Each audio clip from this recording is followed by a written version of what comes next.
Ouvrir, mesdames, mesdemoiselles, messieurs, l'évolution des travaux d'extension et puis de réhabilitation du réseau d'adduction d'eau potable de la ville de Mbuji-Mayi. Donc il s'agit bien sûr du réseau d'adduction d'eau potable de la Régie des eaux. Donc nous nous retrouvons encore une fois de plus pour avoir beaucoup plus de lumière sur l'évolution de ces travaux. Donc il faut vous signaler que ces travaux sont exécutés dans le cadre du projet PRIS, donc qui est le projet de renforcement des infrastructures socio-économiques des bases dans la région du centre de la République démocratique du Congo. Et pour en savoir un peu plus aujourd'hui, ensemble avec les confrères Louis Kabongomou Balengé de la RTOP, nous allons essayer de changer, pas essayer, mais plutôt échanger avec l'ingénieur qui est responsable de la mission de contrôle de ces travaux qui sont en train d'être exécutés par l'entreprise Pan China, une entreprise chinoise qui a donc réussi à gagner le marché et donc qui exécute ces travaux ici dans la ville de Mbuji-Mayi. Ingénieur, bonjour. Bonjour monsieur. Ok, je suis l'ingénieur Michel Bengui, ingénieur chef de projet pour le compte de la mission de contrôle, le groupement SGI Afrique, pour les travaux d'AEP de la ville de Mbuji-Mayi. Michel Bengui, c'est votre nom et nous sommes très contents parce que la fois passée on disait mais est-ce que vous avez réussi un bon accueil ici dans la ville de Mbuji-Mayi et vous avez été très content, vous avez dit non, la ville de Mbuji-Mayi c'est une ville que vous recommandez à d'autres personnes, je crois que ça évolue encore comme ça. Bon bien sûr, hein, c'est toujours le même constat. Même chose, alors je crois que la fois passée nous avons vu l'évolution des travaux, dites-nous un peu, vous êtes maintenant à quel niveau? Ben, effectivement nous sommes au niveau pour le premier réservoir comme vous pouvez le voir. On est en train de préparer le bétonnage des cuves, de la cuve du premier réservoir et on continue avec le bétonnage des piliers du deuxième réservoir. Alors en termes d'évolution de travaux, nous sommes à environ 65% d'exécution pour les travaux du premier réservoir qui est plus avancé et nous sommes à environ 50% d'exécution pour le deuxième. Ingénieur, vous pensez que 65% au regard du temps vous donnez, ça va bien marcher? Vous serez dans le temps pour terminer les travaux comme il s'est dit? Bon, pour ce qui est du réservoir, il est prévu que les travaux des génies civils soient terminés à la fin du mois de juillet 2022. Donc ça devrait être tenu, étant donné l'évolution des travaux, c'est-à-dire nous sommes dans les bons par rapport au planning visé. Et le problème sera en fait le raccordement du réservoir. Des commandes ont été passées pour les tuyaux. Malheureusement, certains tuyaux sont bloqués au niveau du Katang à cause des problèmes de la voie ferrée. Donc si ce problème est résolu, nous espérons qu'il sera résolu. Nous allons tenir notre planning de finir le réservoir et de le mettre en service autour du mois de septembre 2022. Concrètement, combien de réservoirs avez-vous prévu pour construire dans ce site pour que la ville de Mbuji-Mayi soit totalement bien desservie en eau potable? Alors nous avons prévu de construire 2 châteaux d'eau. Pourquoi des châteaux d'eau? Parce qu'ils sont surélevés et qu'ils peuvent alimenter une bonne partie de la ville. C'est environ 40% de la ville ou 30 à 40% de la ville qui pourrait être desservie directement sans pompage à partir de ces châteaux d'eau. Il est également prévu, dans le cadre du projet, mais pas sous notre responsabilité, la construction d'autres châteaux d'eau dans d'autres sites. Voilà, parce que vous parlez de la construction de châteaux dans d'autres sites de la ville de Mbuji-Mayi, dites-nous un peu, ici où nous sommes, c'est à quel niveau qu'on est arrivé avec la construction de châteaux ici? Mais comme j'étais en train de dire justement... C'est une façon de dire, expliquez-nous un peu comment les travaux avancent, évoluent sur ce chantier. Bon, en fait, d'abord, sur le site de Bakwakapanga, il y a divers équipements, diverses infrastructures qui sont en cours de construction. Vous pouvez voir derrière nous, il y a le bâtiment qui est là. C'est le bâtiment de dosage. Parce qu'en fait, c'est de l'eau qu'on donne à la population et cette eau doit être désinfectée pour être potable. J'ai dit également la dernière fois que l'eau de l'Oukelenge était déjà potable, mais pour être sûr, étant donné qu'on doit fournir de l'eau à une grande partie à une population qui est importante, on doit être absolument certain en mettant du chlore dans l'eau et ce bâtiment va abriter justement des équipements de chloration de l'eau. Il y a également pour la partie électricité, un autre bâtiment qui est en train de construction et qui est très avancé également derrière le réservoir, le château d'eau, pardon, c'est le bâtiment MT. Ce bâtiment va accueillir les transformateurs, les équipements électriques pour commander les pompes. Alors dans le cadre du projet global de Mbujimayi, dont nous avons la responsabilité d'exécution du lot 1, il est prévu également que à partir du site de Bakwakapanga, il y ait des châteaux d'eau à construire sur le site de Chilomba à côté de Equity Bank. Oui. Alors donc sur ce site-là, on va aussi construire un point de stockage, dont un château d'eau, qui va alimenter le tiers pratiquement de la ville de Mbujimayi. Il est également prévu de alimenter la zone de Bipemba avec un autre château d'eau, un réservoir qui sera construit sur le site de Maréchal. Les travaux sont la responsabilité du lot 2 et ils seront exécutés par un autre bureau et une autre entreprise.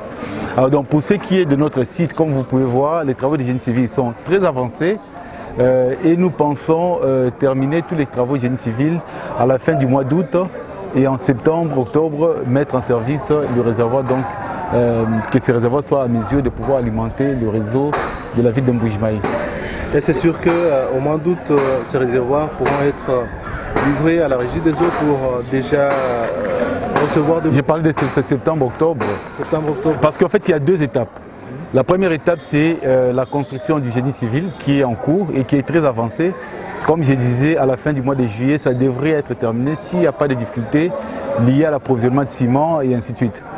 Alors pour ce qui est de l'équipement hydraulique pour alimenter effectivement la ville, nous avons prévu également qu'à la fin du mois de septembre, début octobre, que cela soit déjà effectif.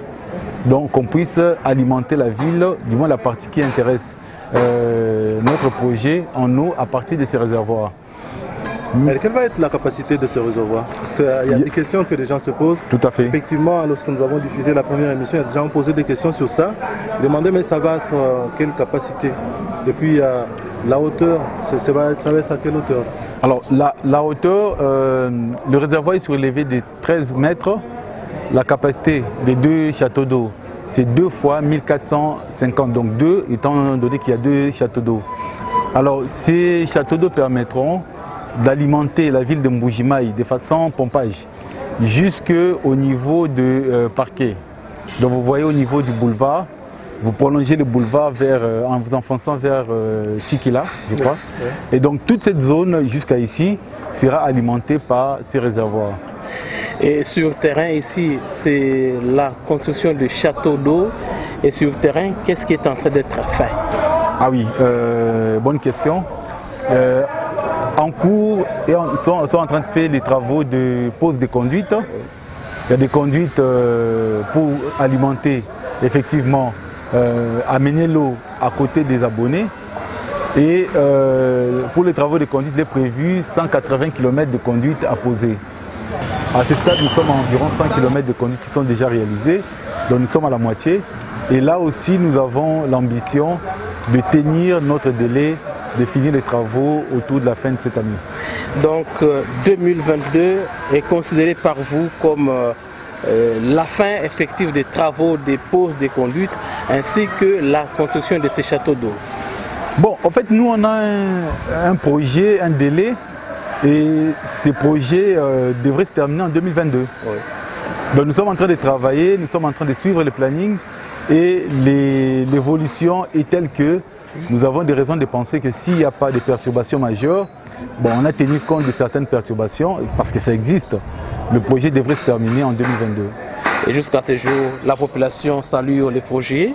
Avez-vous cette impression? Bon, bien sûr, hein, je crois que c'est un projet qui s'est fait pour le profit de la population.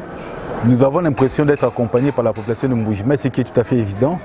Et voilà, dans le projet et dans l'intérêt des gens. Et nous sommes en train de travailler par rapport à nos responsabilités, nos termes de référence, pour qu'ils puissent être terminés dans le délai.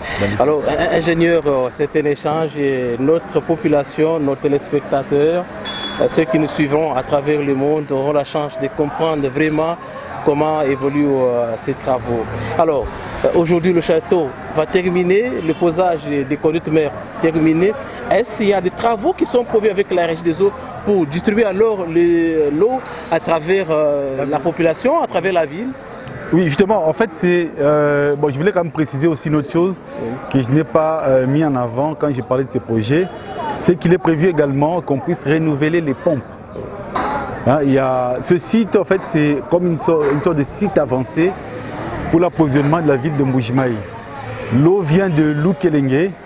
Dans des projets précédents, on avait posé une conduite DN1000, donc diamètre 1000, qui permet de pouvoir prendre l'eau à Lukelenge et de l'amener ici.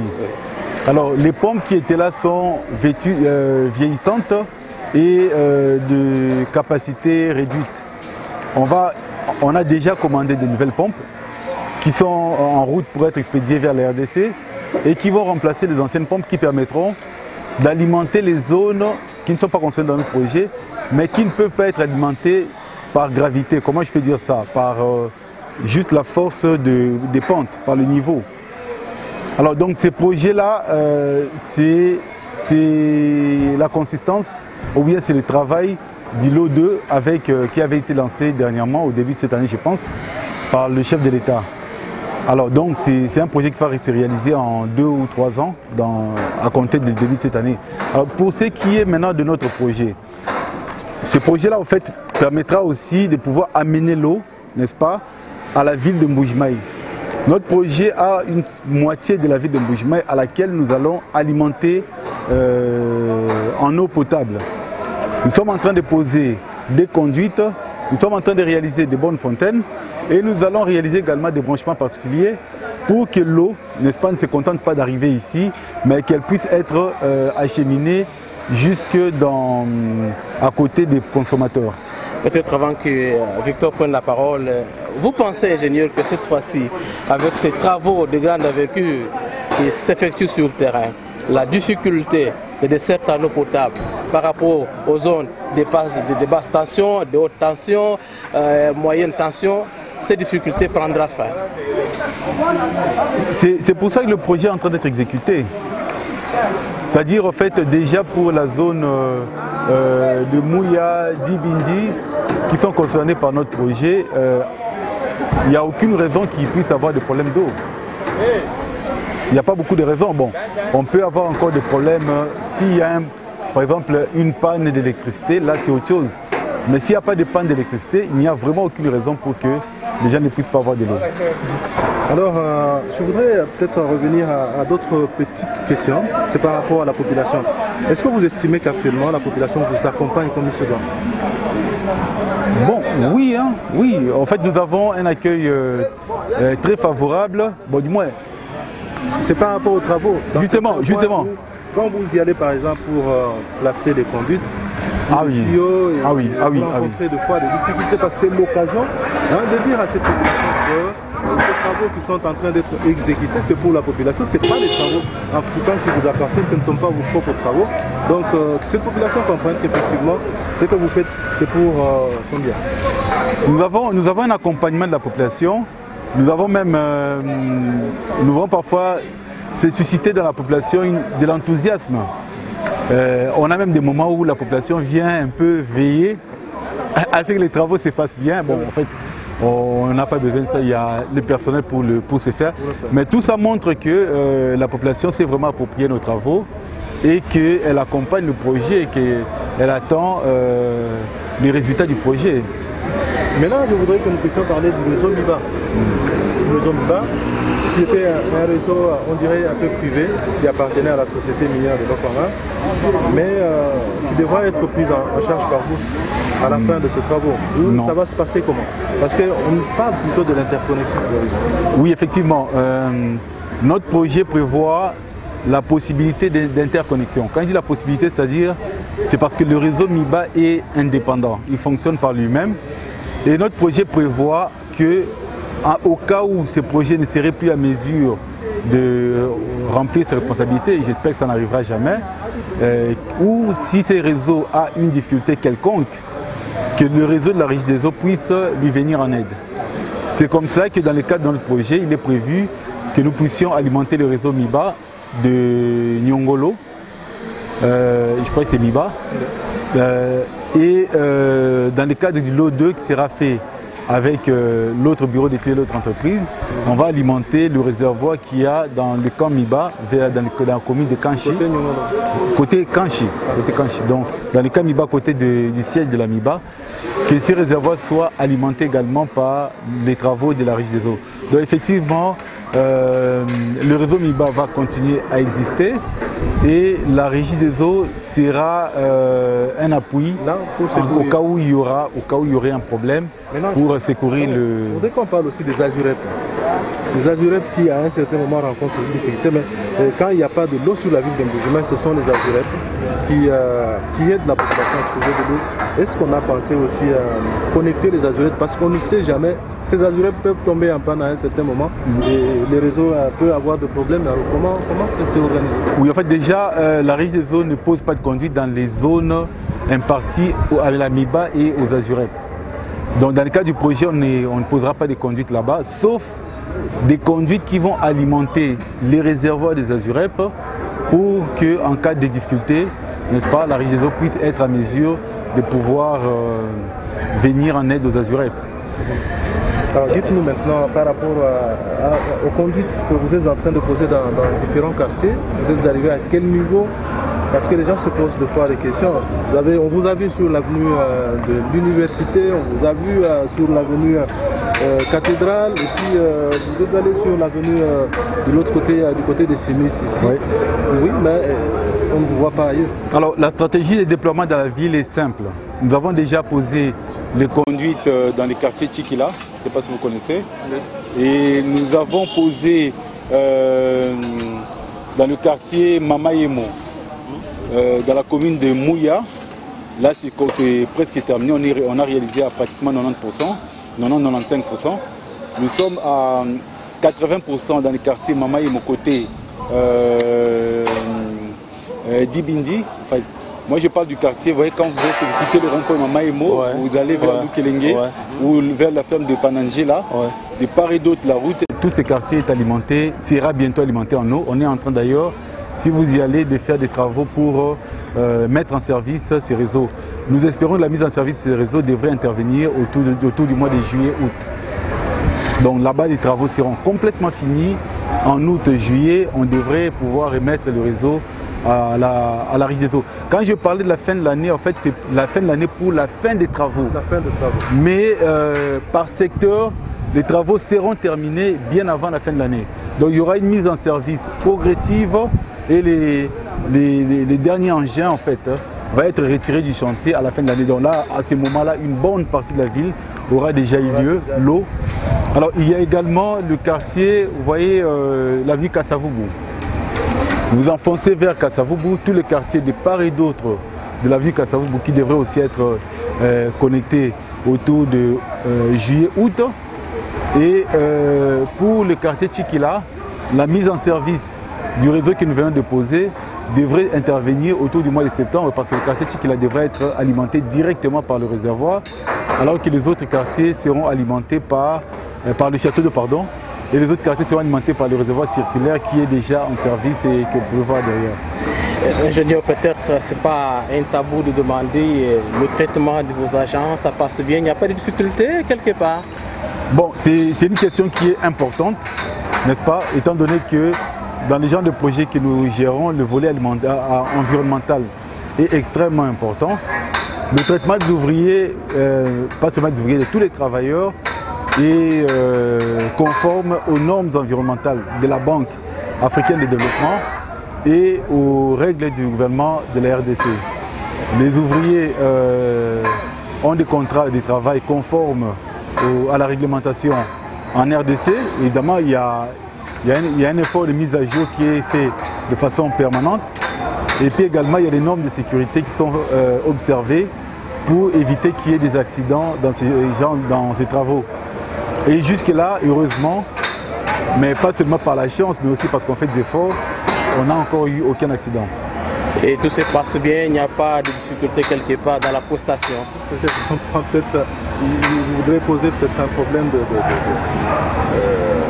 paiement, je ne sais pas de la paie. Justement, Même le financement des travaux, ce n'est pas un tabou, ce n'est pas du tout un tabou. il y a un SMIG, vous êtes au courant, et le SMIG est appliqué dans ce genre de travaux. Nous y veillons. C'est-à-dire nous veillons à ce que l'entreprise chinoise puisse respecter, l'entreprise, elle peut être chinoise ou autre, puisse respecter la réglementation en vigueur en RDC sur le travail.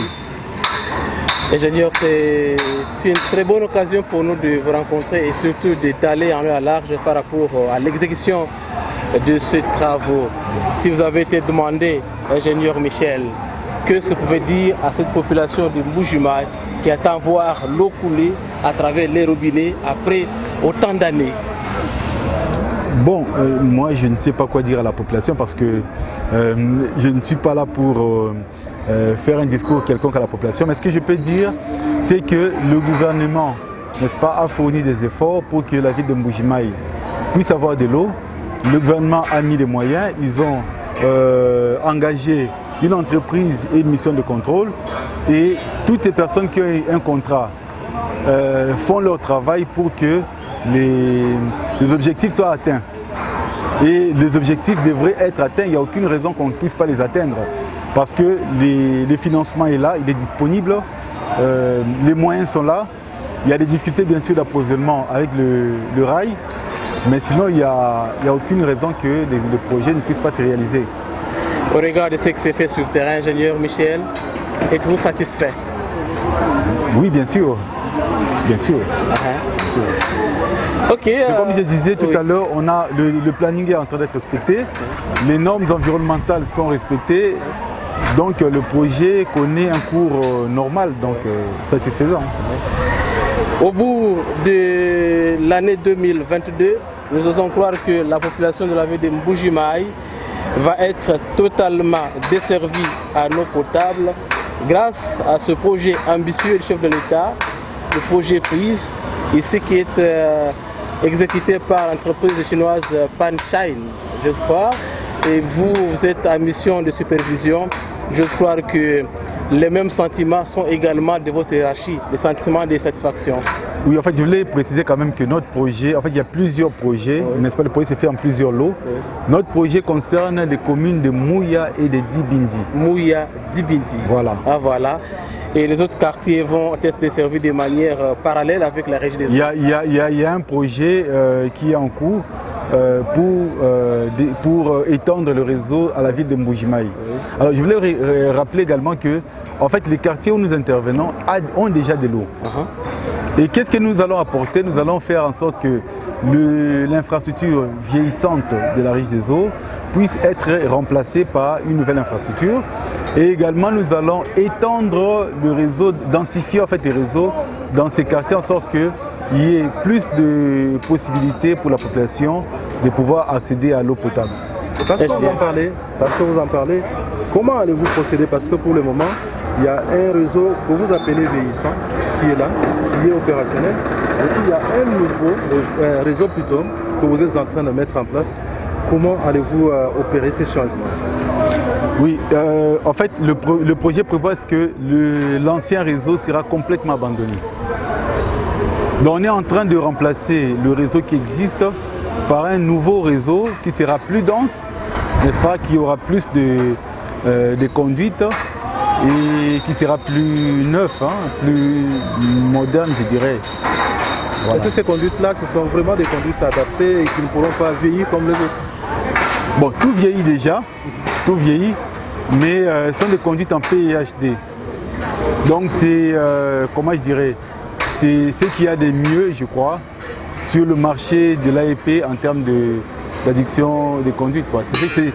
C'est la meilleure technologie disponible pour ce genre de projet. Voilà, mesdames, mesdemoiselles, messieurs, je crois que vous avez suivi, vous avez eu tous les détails possibles sur ce projet. Donc c'est le projet d'extension et puis c'est aussi le projet de réhabilitation du réseau d'adduction d'eau potable de la Régie des eaux. La Régie des eaux qui a le devoir, n'est-ce pas, de donner à la population de l'eau. La Régie des eaux qui a aussi rencontré pas mal de difficultés à un certain moment. Il fallait absolument renforcer la Régie des eaux. Et voilà ce que le projet PRISE est en train de faire. Et petit à petit, nous sommes en train de fournir tous les éléments possibles pour que vous soyez au courant de tout ce qui se passe ici à Bakwakapanga et aussi en dehors de ces sites. Donc un peu partout sur la ville de Mbuji-Mayi, nous sommes là pour vous. Nous vous disons merci de nous avoir suivis, de nous avoir regardés. Allez, nous vous demandons tout simplement de bien sûr vous abonner à votre chaîne et puis vous abonner aussi à la chaîne Airtop surtout. Et puis pour ne pas rater bien sûr de nouvelles vidéos que nous allons bien sûr lancer sur le marché. Merci à vous. Merci ingénieur Michel parce que chaque fois que nous avons besoin de vous, vous venez, vous acceptez de répondre à nos questions. Nous vous disons merci. Il n'y a pas de problème. Et nous espérons vous retrouver très prochainement peut-être pour d'autres explications par rapport à l'état d'avancement de ces travaux. Ok, ça va. Merci. Merci beaucoup ingénieur. Ok. Merci.